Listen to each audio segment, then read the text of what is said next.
Puasa yang sangat dicintai oleh Allah, disukai Allah setelah bulan Ramadan adalah Syahrullahil Muharram, bulan-bulan hurum. Bulan hurum itu ada 4. Dalil Qur'annya surah 9 ayat 36.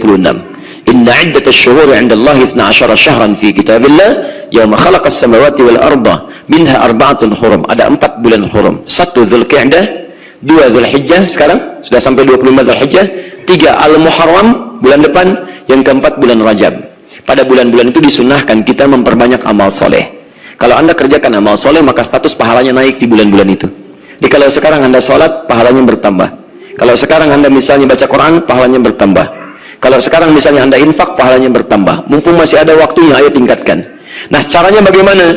Kalau Anda ingin mengamalkan satu amalan, dan banyak amalan lain mengikuti, satu amalan yang lain ikut. Satu amalan, mendayung satu amalan, 2-3 amal mengikuti. Apa amalannya? Rumus nabinya puasa.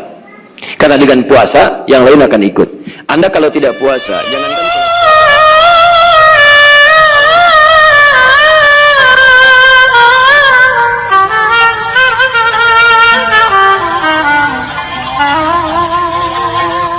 Bismillahirrahmanirrahim.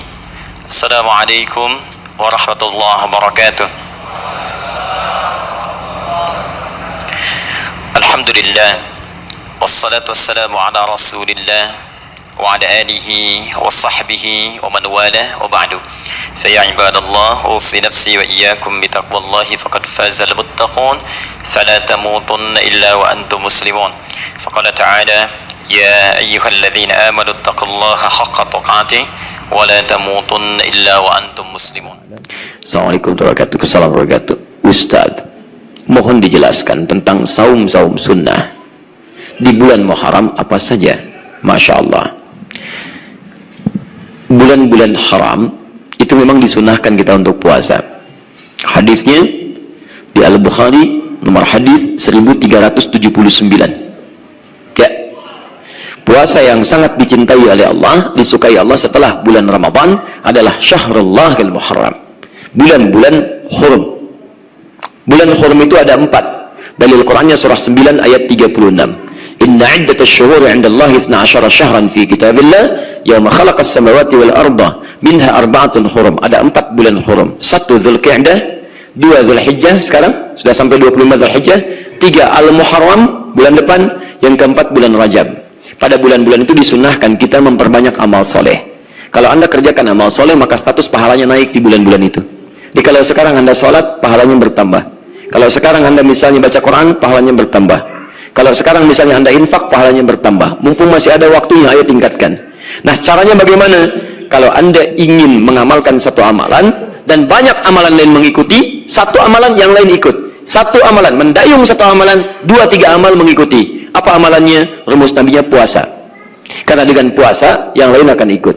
Anda kalau tidak puasa, jangankan sholat sunnah, sholat fardu terlambat perasaan biasa. Tapi kalau sedang puasa, ketinggalan sholat sunnah, Anda bisa gelisah, nambah.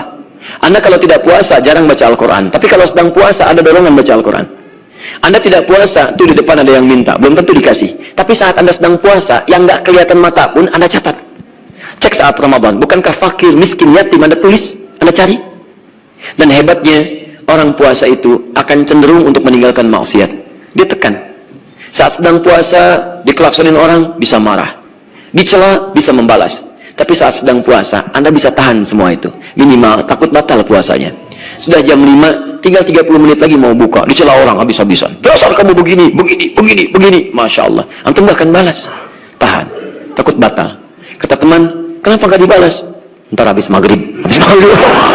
Masya Allah. Luar biasa. Nah, jadi silahkan kalau bulan-bulan hurum itu, bulan hurum, puasanya silahkan. Mau sunnah-sunnah biasa, silahkan. Sunnah biasa itu Senin dengan Kamis. Sekarang hari apa?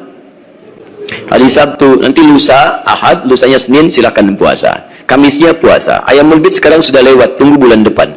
Makanya kalau ada harinya, jangan dilewatkan. Karena belum tentu hidup sampai bulan yang berikutnya. Paham ya? Nah, kalau sudah mau tambah lagi, ningkat boleh. Puasa Daud misalnya. Sehari puasa, sehari tidak. Senin puasa, Selasa tidak. Rabu puasa, Kamis tidak. Silahkan tingkatkan, gak ada masalah. Tapi ingat, untuk istilah Daud, itu cuma untuk puasa. Sholat tidak ada. Ini tidak ada sholat Daud. Ya. Subuh sholat, duhur tidak. Asar sholat, maghrib tidak. Kamu sholat apa? Sholat Daud. Masya Allah. Cuman antum yang ngarang itu. Ya. Nah, tapi untuk bulan Muharram, bulan-bulan hurum maksudnya, itu boleh antum melebihi yang puasa Daud, asalkan tetap ada bukanya. Ya, asalkan tetap ada bukanya. Misal, Senin puasa, Selasa puasa, Rabu tidak, Kamis puasa lagi, Jumat tidak, Sabtu puasa lagi. Karena di bulan-bulan hurum itu memperbanyak puasa sunnah. Kalau memperbanyak tidak diberikan waktu-waktu spesifik. Sepanjang antum ingin banyakin, silahkan. Tapi disarankan di waktu-waktu hari raya antum berbuka. Waktu hari raya itu Jumat. Jumat itu waktu spesial untuk kita. Maka berbuka kita di situ. Dan waktu-waktu yang khususnya dipahami sebagai hari-hari untuk berkumpul. Dia ada undangan, ada macam-macam kayak Sabtu, kayak Ahad misalnya. Antum bisa berbuka supaya tidak sungkan kalau kemudian diundang orang untuk datang dan menikmati hidangannya. Walaupun kalau antum misalnya puasa tidak dilarang. Jadi begitu ada undangan antum bisa batalkan. Ya, puasa sunnah itu sepanjang bukan yang khusus, misal Senin Kamis ya, misal puasa Daud dan sebagainya. Kalau bukan yang khusus-khusus ada undangan, batalkan aja, sunnahnya dibatalkan. Batalkan. Ya, jelas ya. Tapi kalau yang khusus misalnya puasa Arafah ya, puasa 10 Al-Muharram, itu antum bisa kemudian tahan dan jelaskan, itu nggak ada masalah. Tapi kalau yang biasa-biasa antum bisa batalkan. Ya, tapi jangan berniat puasa untuk batal.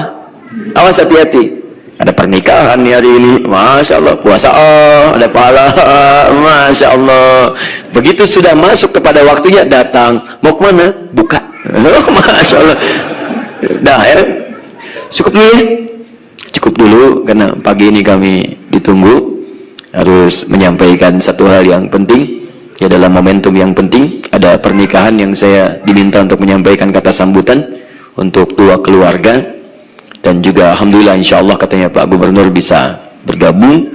Jadi mohon izin kalau saya mungkin cukupkan dulu sampai di sini.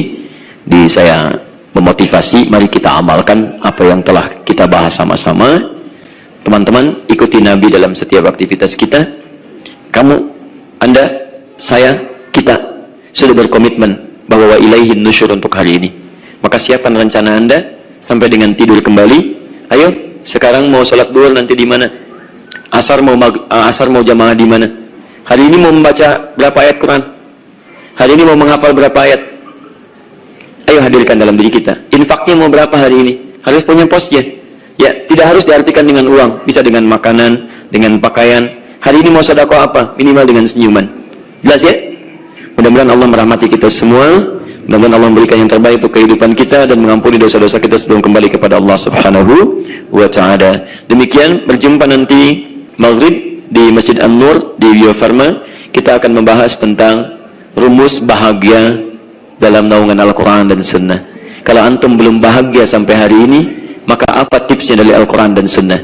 Atau anda sudah merasa bahagia, tapi kata Al-Quran itu bukan bahagia yang kami inginkan. Seperti apa? Insya Allah nanti sore atau maghrib kita jalan bersama di Masjid An-Nur, yang live dari Akhir TV, insya Allah dengan izin Allah Subhanahu wa Ta'ala.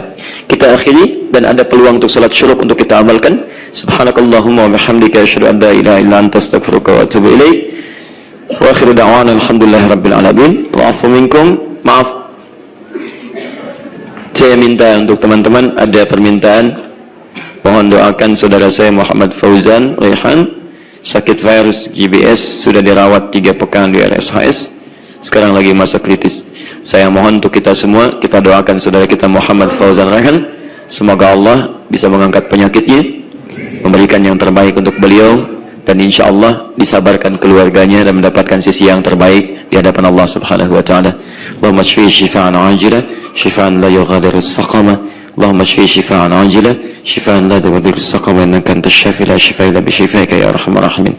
Untuk keluarganya tolong diamalkan Quran surah ke-21 ayat 83 sampai 84. Di situ Allah berjanji bagi yang pernah diuji dengan penyakit, bahkan semisal Nabi Ayub, kalau mengamalkan amalan yang sama serupa di ayat itu akan diberikan kesembuhan yang terbaik. Assalamualaikum warahmatullahi wabarakatuh.